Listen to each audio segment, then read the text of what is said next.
Bon, on va se faire une troisième partie. Je ne sais pas si je couperai en deux, en trois. On va appeler ça la troisième partie. C'est-à-dire que j'ai travaillé du côté des lampes, la doghouse.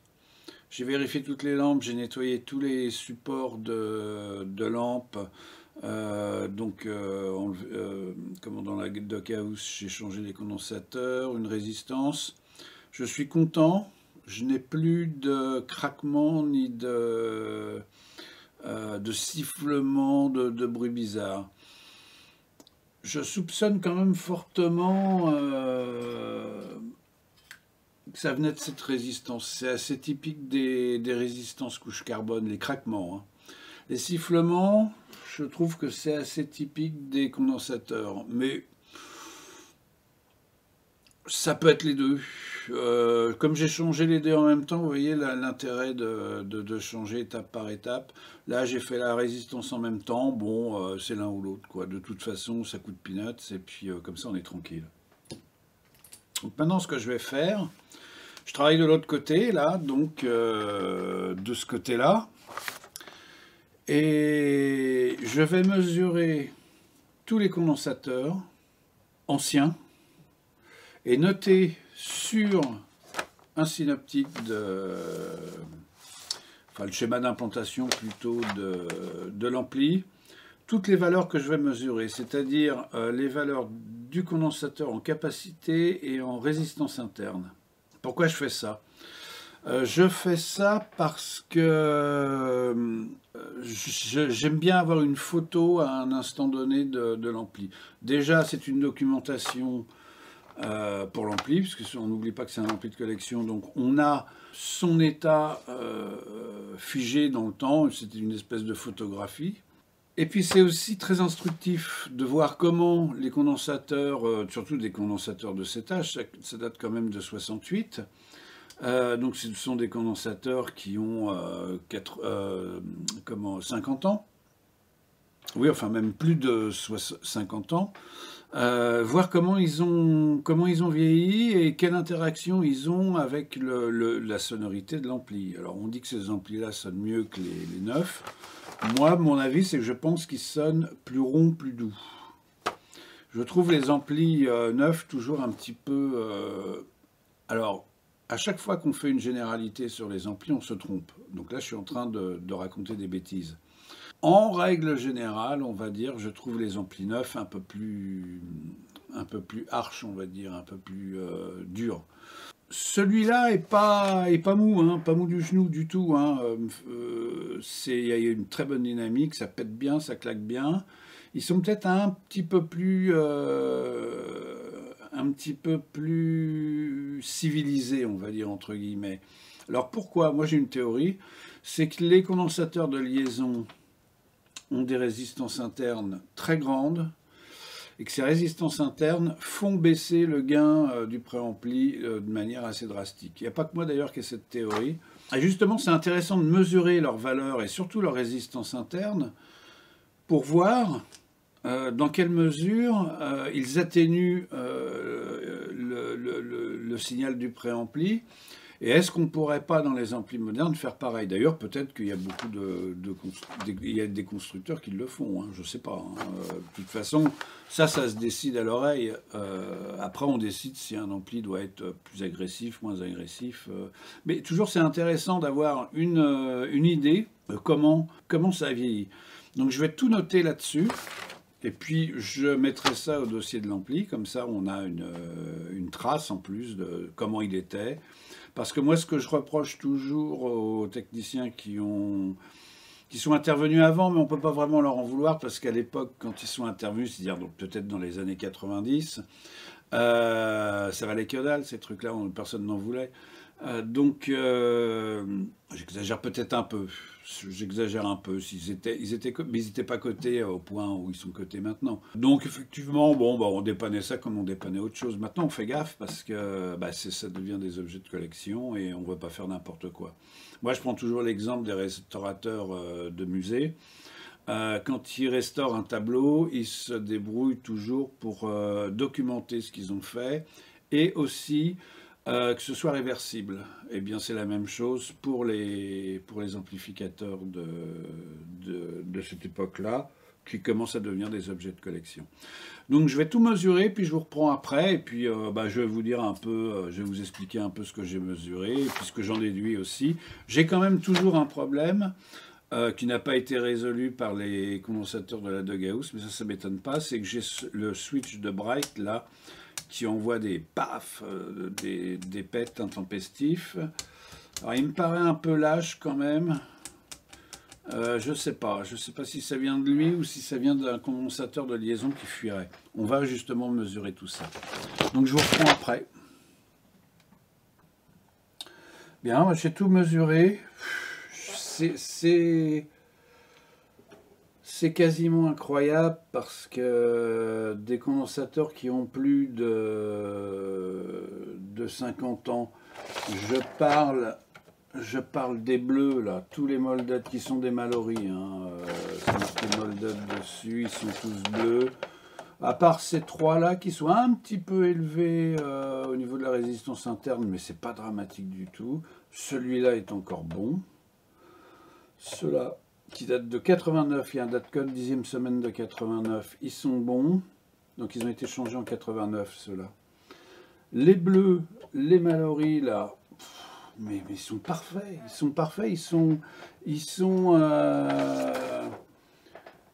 sont meilleurs que certains neufs. Quand on dit, moi les techniciens qui disent ouais les vieux condensateurs faut les changer systématiquement, ah non, non. La preuve, 50 ans, hein, les bazars.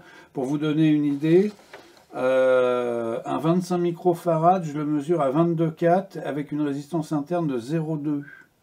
50 ans. Un 47 nanofarad, je le mesure à 46 nanofarad et une résistance interne de 0,0039. Je vous en prends un autre, un 47 nanofarad, et ben il fait 47 nanofarad et 0,1 ohm. Un 100 nanofarad, il fait 94 et il fait 0,01 ohm de résistance interne. Il n'y a pas de raison de les changer. Je veux dire, cette technologie-là, il faut aller la rechercher, il faut piquer les brevets, il faut faire quelque chose. Maintenant, on fait des condensateurs qui durent à peine 10 ans. Alors, ils sont petits, ça c'est vrai, mais ils sont peut-être un peu trop petits. Voilà. Bon, alors j'en ai 3. Évidemment, comme d'habitude, j'en ai 3 ici, ceux-là, là, qui font pas les bonnes valeurs. Ils sont bien dans les choux, enfin ils ont une résistance interne très importante. Mais je ne vais pas les changer, ce sont les condensateurs qui s'occupent de la base de temps du vibrato. Et le vibrato fonctionne très bien, donc je ne les change pas. Je ne les change pas. Donc du coup, à part celui, je ne me rappelle plus lequel c'était, si c'était celui-là ou un de ceux-là, ou celui-là, quand on tapait dessus, il faisait du bruit. Donc ça veut dire que généralement les céramiques comme ça, quand on leur tape dessus, qui font du bruit, il faut les changer. Mais sinon, sinon c'est écœurant, c'est écœurant. C'est écœurant. J'ai rien à faire. Enfin, rien à faire, c'est long à faire quand même, mais à vérifier tout ça, mais j'ai rien à changer, quoi. Changer, c'est pas ce qu'il y a de plus long. C'est diagnostiquer. Alors il faut que je trouve quand même pourquoi le switch bright là il merdouille. Je vais peut-être, il me paraît très lâche. Je me demande s'il n'a pas déjà été ouvert parce que je vois les pattes qui sont un peu écartées là. Je vais le démonter pour voir. Et puis je vous reprends après, je vous dirai ce qu'il en est. Alors ce que je vais faire là, je l'ai démonté. Je vais resserrer les pattes, ici les griffes qui me paraissent un petit peu desserrées. Je vais lui donner un coup de bombe contact et on va voir ce que ça donne. Parce que le circuit me paraît mal coincé, on dirait que à force de le manipuler, ça n'a pas été ouvert, hein, mais à force de le manipuler, je ne sais pas si vous voyez là, Le petit circuit qui tient les contacts, il est un petit peu décollé. Donc je vais bien refermer les contacts et puis on va voir ce que ça donne. Alors pour faire ça, bah, je prends une pince comme ça. Hein. Et je referme bien. Voilà. Elles étaient un peu...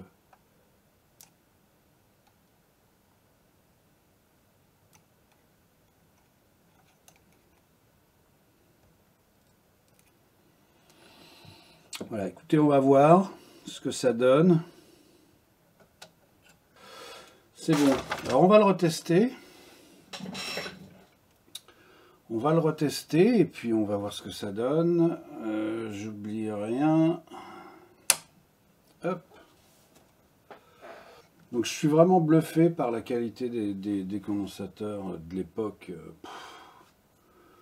Est-ce qu'ils ont un date code d'ailleurs? Alors personne n'échange, hein, il n'y a pas de date code là-dessus. Personne n'échange ces condensateurs. Tous les techniciens que je vois ne les changent pas et ils ont raison. Hein. Moi je les change jamais non plus. Il n'y a pas de date code, c'est dommage. Ceux-là on sait que c'est 89, hein, donc ils ont été changés. En 89 ils sont encore très bons, ils avaient mis de la bonne cam apparemment. C'est quoi comme marque? C'est du WHAL, W-H-A-L-E, comme les baleines. Well. Bon, bah il doit marcher là. Hein. Oui. Alors. Ah. Il a fait moins.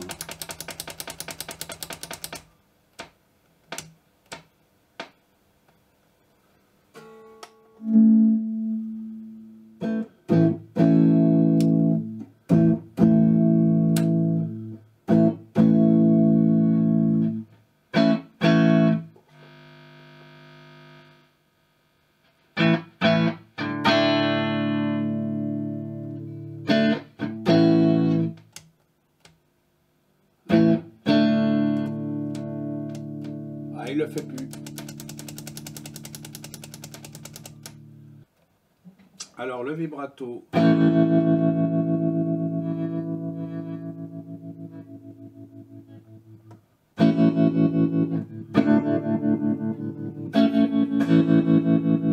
Alors les condensateurs du vibrato, là, de l'oscillateur du vibrato sont rincés, mais ça marche. La pédale fonctionne.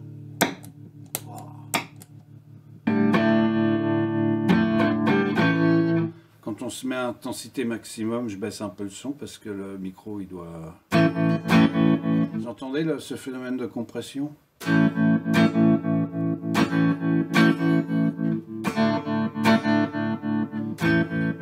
En fait, c'est pas une compression, c'est le volume qui descend à zéro et qui remonte et on entend un phénomène de pompage en fait.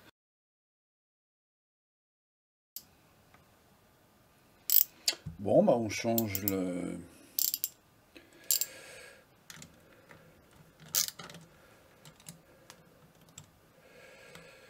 On change le transfo.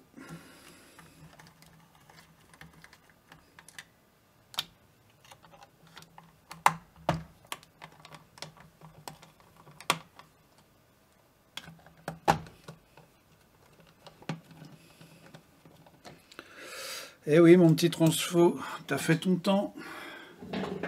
T'as changé de continent. Oh, puis en plus, ça rime. T'as fait ton temps, t'as changé de continent. Ah non, mais attention, hein. Moi je suis un poète. Hein. Pas croire. Hein.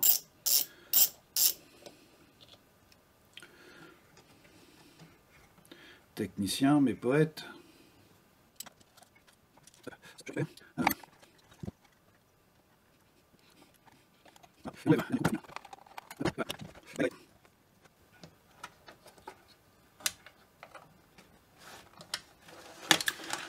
Voilà. Wow. Eh, c'est un beau bébé aussi, hein. Bon, de toute façon, il va rester avec l'ampli, hein. Ça fait partie de son histoire. Et on va mettre le nouveau, qui est encore plus lourd et plus gros. Ah oui, il a du mal à passer, là. Alors...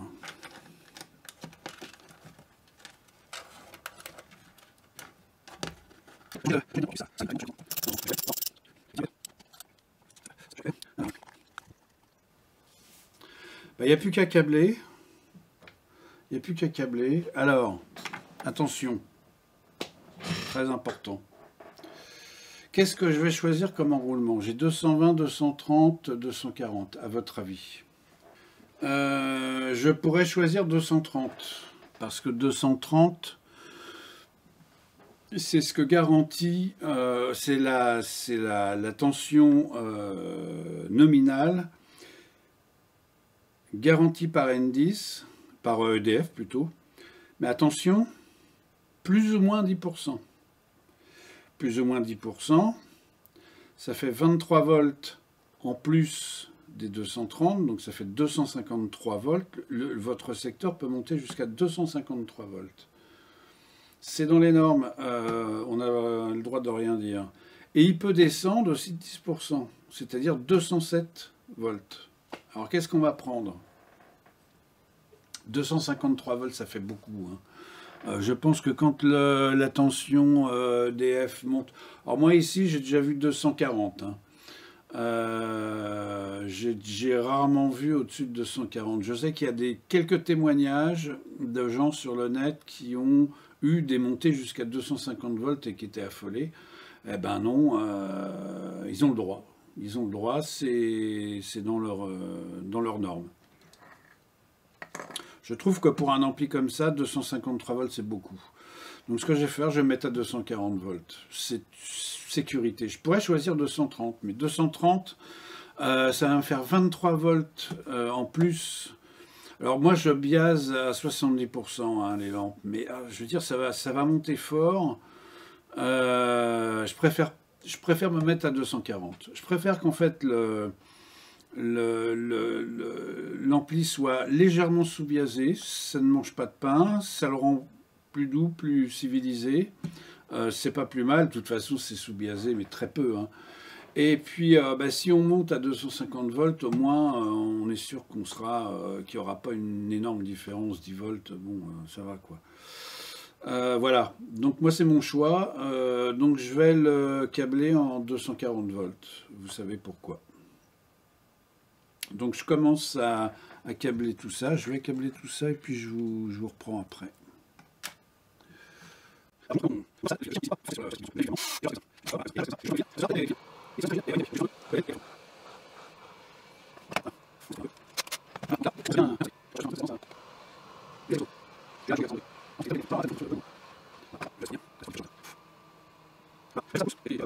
Alors, je pourrais câbler très propre comme ça, faire passer ça au cordeau et tout. Le problème, je vous montre, c'est que je vais être parallèle à tous les fils des lampes qui alimentent les lampes en tension, en haute tension. Le son passe en gris, ce qui n'est pas blindé d'ailleurs. Il faut éviter de mettre des tensions élevées, secteurs alternatives, pleines de parasites, etc., en parallèle avec les autres fils. Parce que là, il y a couplage magnétique et il y a risque de ronfle ou de parasites. Donc je vais faire comme c'était câblé d'ailleurs à la base, je vais câbler comme ça, directement. De toute façon, alors moi il y a j'ai déjà eu des amplis d'amateurs qui avaient câblé leur ampli, puis ils n'y arrivaient pas, ça ronflait, etc.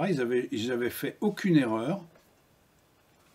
Tout était bien, le schéma était bien, sauf qu'ils avaient câblé ça, alors ils avaient choisi des chemins très esthétiques et tout, etc. C'était tout beau, sauf que ça ne marchait pas, ça ronflait, il y avait des parasites. Il faut choisir le câblage dans les amplificateurs, que ce soit à lampe ou à transistor. C'est un peu un art, hein. Il faut savoir qu'on fait pas passer les fils d'entrée à côté des fils de sortie, qu'on fait pas passer les alimentations trop près des fils qui alimentent du son, même à haut niveau, comme sur les lampes de puissance. Il faut vraiment mettre au point son câblage. Et même des fois, il faut choisir son point de masse aussi, parce que le point de masse est très important. Donc là, évidemment, je n'ai pas à le chercher puisque je choisis les mêmes qu'a choisi Fender. Mais quand on monte un amplificateur de A à Z, il faut choisir son point de masse, parce que suivant qu'on va mettre son point de masse dans le châssis, on va avoir un ampli qui ronfle ou qui ne ronfle pas. Donc il faut bien faire attention. Alors c'est dû à des micro-courants qui se créent... et donc, ce qu'on appelle à tort d'ailleurs des boucles de masse, il y a en fait des micro-courants qui se créent un peu partout et qui peuvent perturber les circuits électroniques, puisque les circuits électroniques, eux, ont besoin d'un 0 volt. Donc si ce 0 volt se balade à cause de points de masse mal choisis, on peut amener des dysfonctionnements, des ronfles, des parasites, etc. Donc il faut bien faire attention à ça. C'est pas facile hein, de faire un ampli, mine de rien.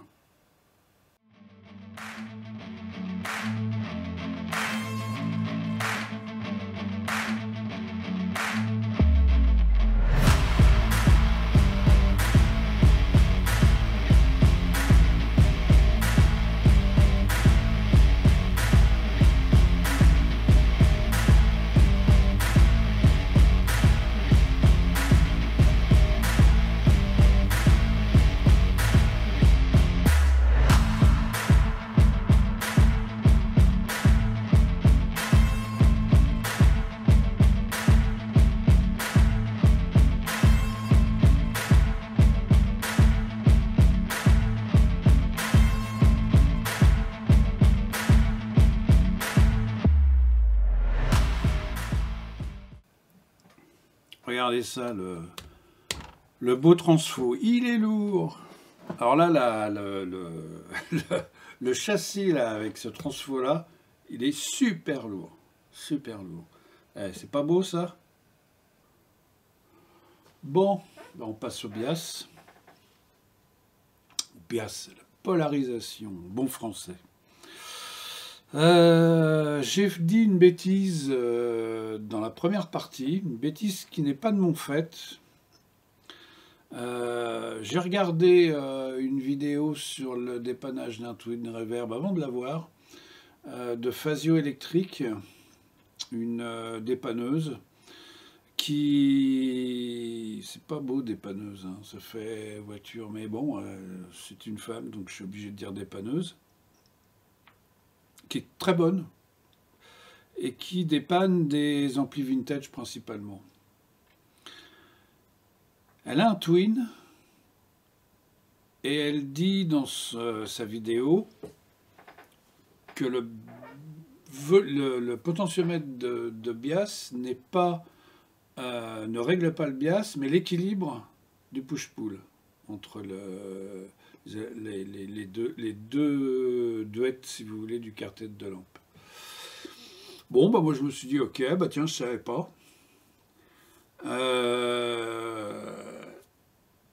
Et donc je vous ai dit, c'est ce que je vous ai dit dans la première vidéo. Et puis là, je m'attaque au bias.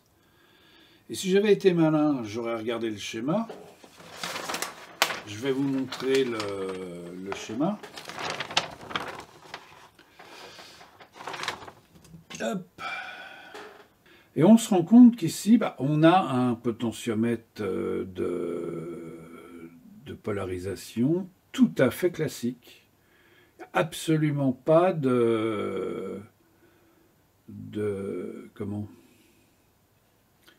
d'équilibrage. Si on voulait faire un équilibrage, on le ferait en haut, ici, là. Ici, là. On équilibrerait, on envoie une tension négative hein, sur la grille, on équilibrerait ici, là. Mais à aucun moment, c'est un potentiomètre d'équilibrage. Il suffit de regarder le schéma, hein. J'aurais dû le faire dès le début. Alors, j'ai regardé de nouveau sa vidéo en me disant j'ai rêvé ou qu'est-ce qui se passe?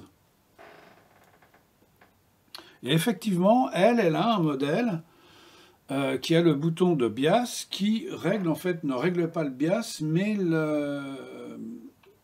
l'équilibrage du push-pull. À mon avis, elle a un modèle qui a été modifié. Elle s'en est pas rendue compte parce qu'elle dit sur ce modèle-là, c'est un modèle de 71.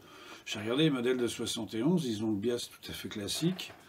Je ne vois pas du tout Je vois pas. Je vois pas de modèle avec un réglage équilibrage de push-pull. Et il y a des résistances en plus sur son modèle, sur ce qu'elle montre.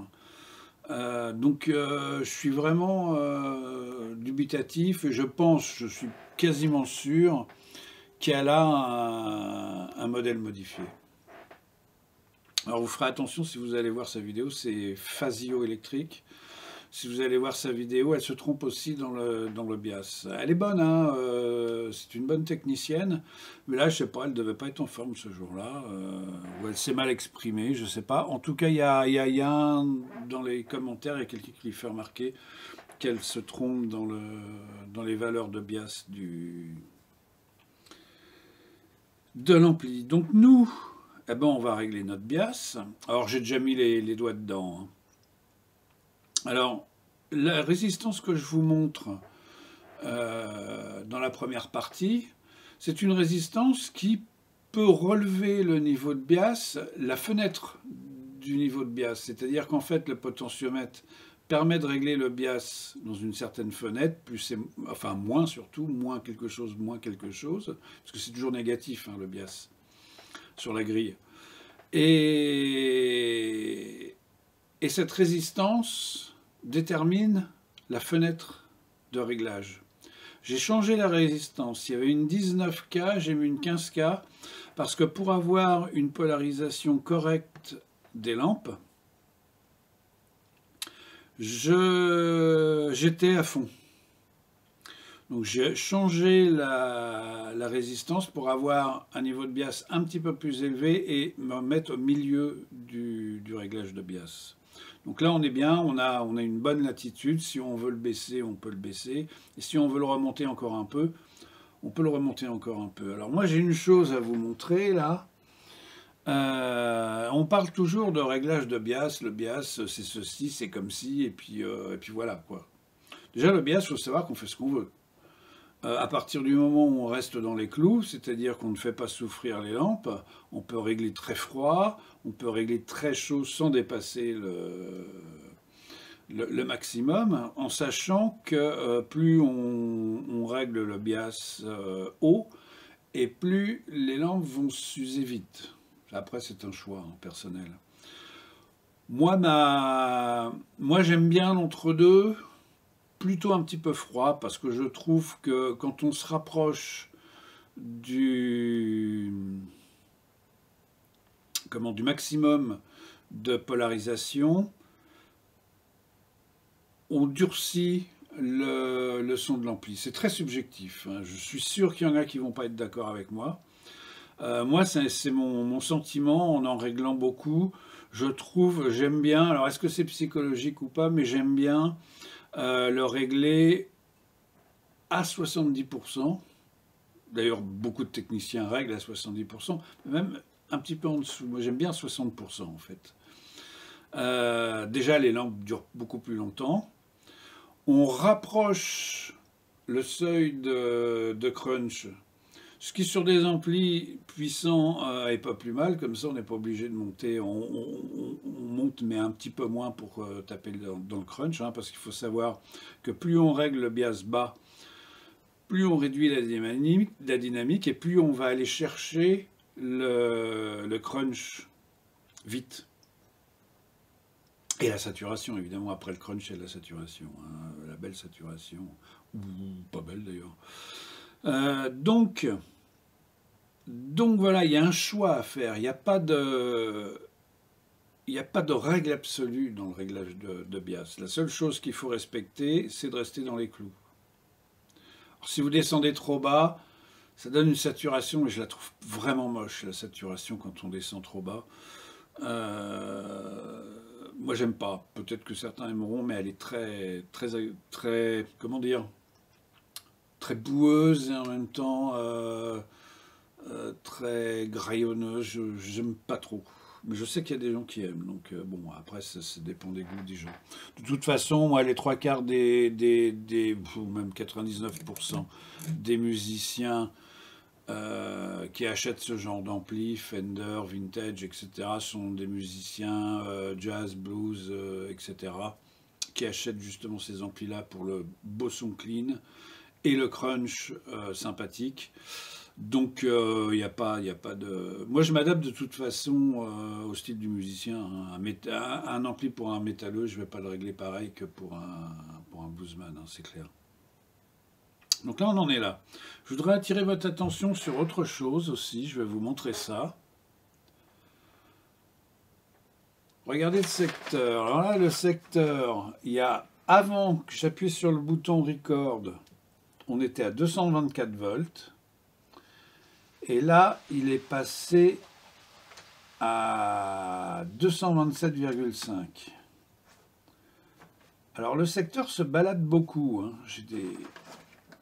Voilà, parce que j'ai des reflets.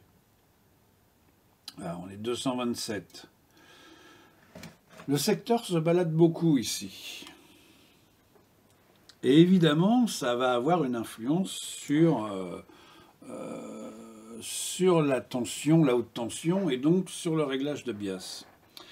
Moi, j'ai fait le choix, vous avez vu quand je vous l'ai expliqué, quand j'ai monté le nouveau transfo, j'ai fait le choix de l'enroulement 240. Ça veut dire qu'on va avoir un bias plus froid à 227 volts que si on était à 240 et plus. D'accord ? J'ai une petite application qui s'appelle, attendez, je la cherche. Où es-tu? Voilà, qui s'appelle Tube Bias Calculator. Elle est très bien cette application. Alors voilà, je vous ai branché ça. Tube Bias Calculator. Très bien, gratuit, pas de pub, super. On va sélectionner le tube. Alors c'est du 6L6 GC. GC est important hein, parce que ça n'a pas les mêmes... c'est où le 6L6? C'est après GC. Voilà. C'est une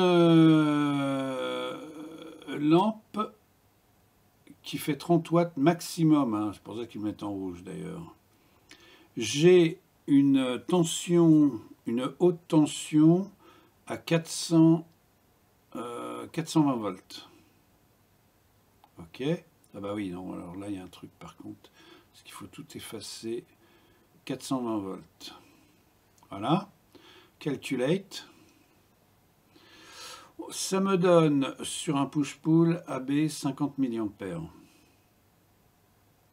Voilà. Alors attention, 50 mA, c'est attention haute tension nominale, hein, c'est-à-dire 450, 460 volts sur les Twin. Moi, je suis branché sur l'enroulement 240, mais je n'ai que 223 volts. Ah, je suis passé à 223, là. Vous vous rendez compte, là? Tout à l'heure, j'étais à 227, je suis à 223, là. Carrément. Donc, je vais être bas, mais c'est normal. Si je vais quelque part faire un concert et puis que la tension est à 245 volts, par exemple, j'aurai un bias tout à fait normal. Comme j'aime bien les bias froids, ça ne va pas me déranger de me placer à 40 mA. Vous voyez, là, à 70%, je suis à 50. Eh ben, je vais me mettre à 40 mA. 40 mA.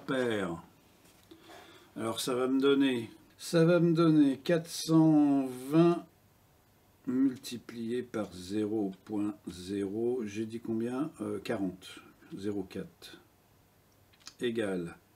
Ça va me donner 16 watts 8 par lampe. Moi, je trouve que c'est tout à fait correct. Ça me paraît pas mal, hein, de puissance de plaque, 16 watts 8, 17 watts, quoi. Ça me paraît pas mal, c'est froid, hein, mais bon, si la tension secteur augmente, là je suis passé à 228, vous voyez, ça n'arrête pas de faire le yo-yo. Hein. C'est un compromis que je fais, c'est un compromis. Donc, je vais vous montrer le réglage de bias. Alors je vous ai dit, hein, j'ai changé quand même la résistance. Qui est en parallèle, qui fait un pont diviseur avec le potentiomètre pour régler le bias. Je l'ai passé de 19K à 15K. Hein. Donc là, vous voyez qu'on a 40 mA. C'est à peu près équilibré. Vous voyez, on est plutôt bien équilibré. Hein. Vous voyez, ça se balade un petit peu comme ça, mais c'est toujours comme ça. Hein. Donc vous inquiétez pas, c'est les lampes. Hein, ça, sur mon testeur de lampes, ça se balade toujours un peu aussi.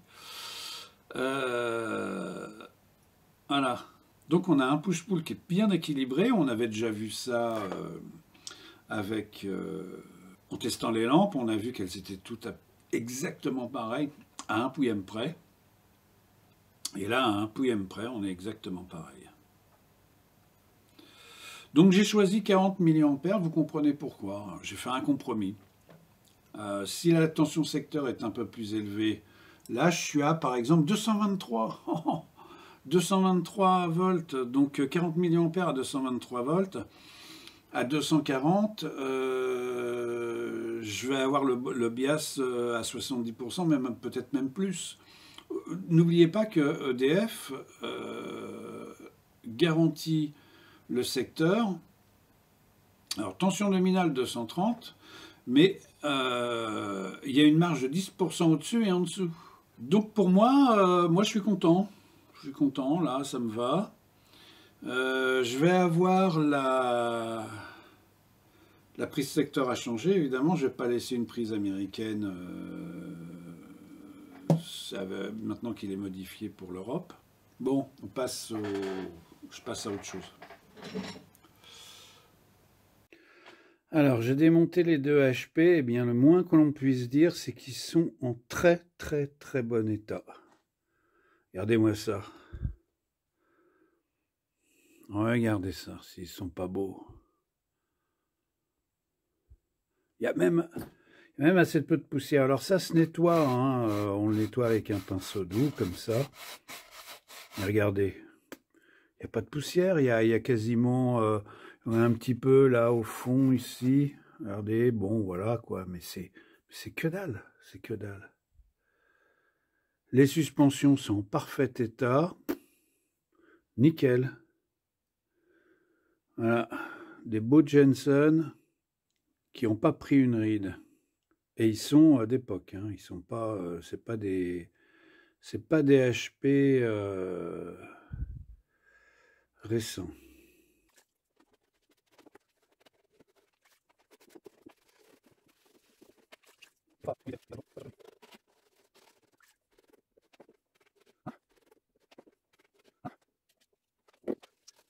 Allez, on fait le ménage. Hop, tous les boutons là-dedans.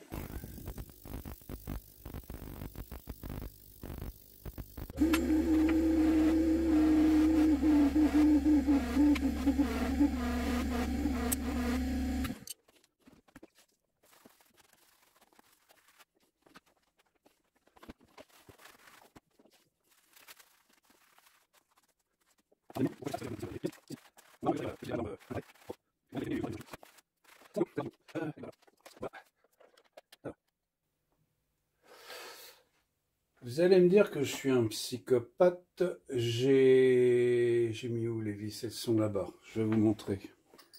La réverbération était attachée avec une ignoble vis à bois, genre le roi Pimpin. Un truc complètement moche. J'ai retrouvé dans mes tiroirs une vis, je ne sais pas si vous voyez, qui ressemble parfaitement aux vis d'origine. Donc je vais remettre les 4 vis d'origine. Bah ouais, c'est comme ça. Moi je suis un peu psychopathe, c'est vrai. J'ai un côté un peu... voilà. Mais je trouve que... je sais pas, ça me gêne de mettre une vulgaire vis Leroy Merlin à la con. Non, ça j'aime pas.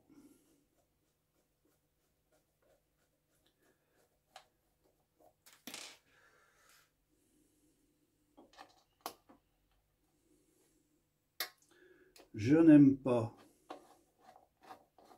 C'est pas digne d'un ampli guitare.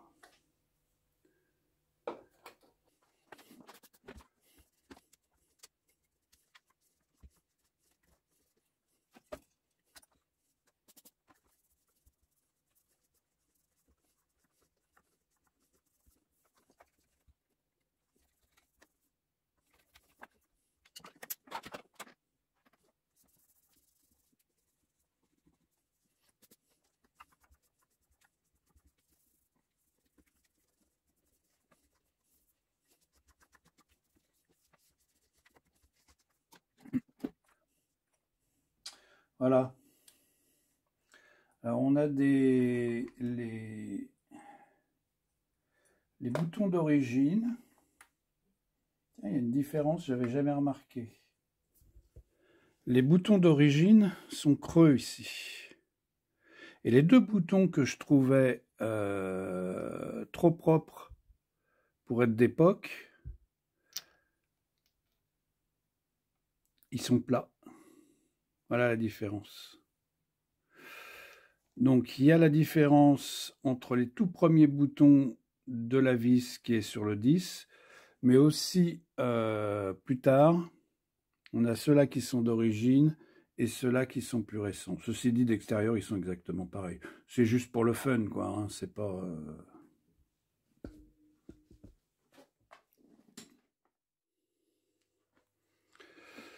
Alors, bien évidemment, on a changé le transfo, on a mis un 240. On va vérifier sa consommation pour voir.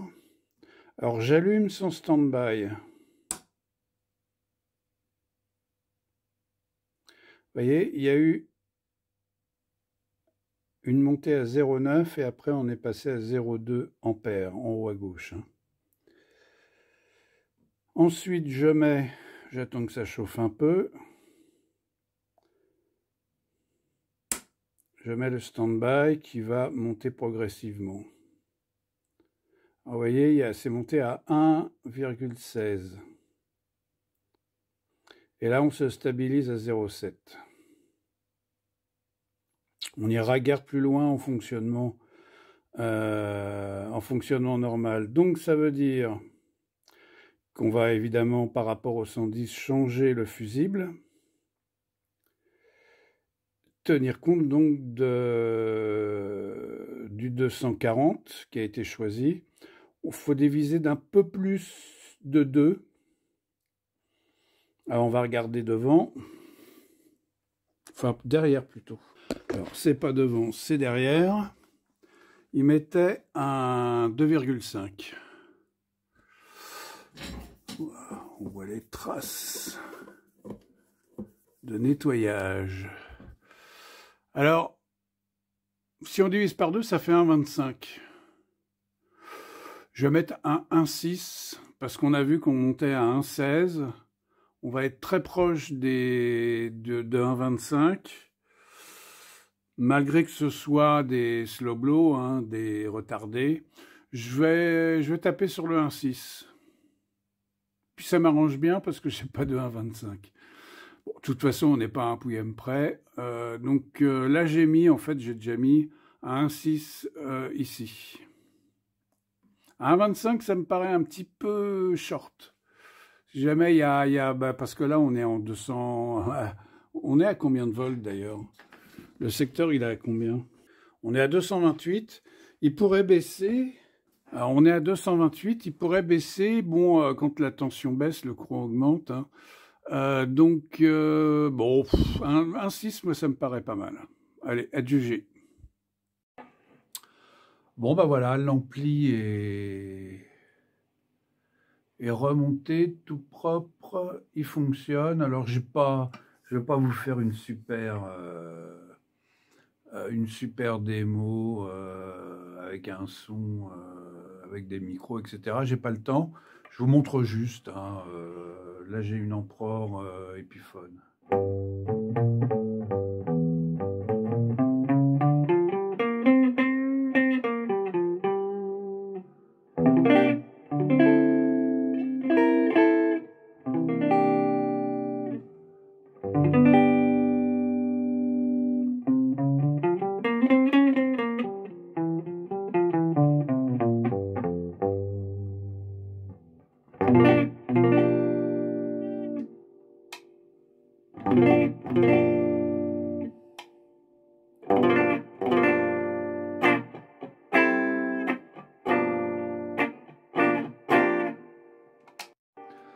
Voilà, il fonctionne.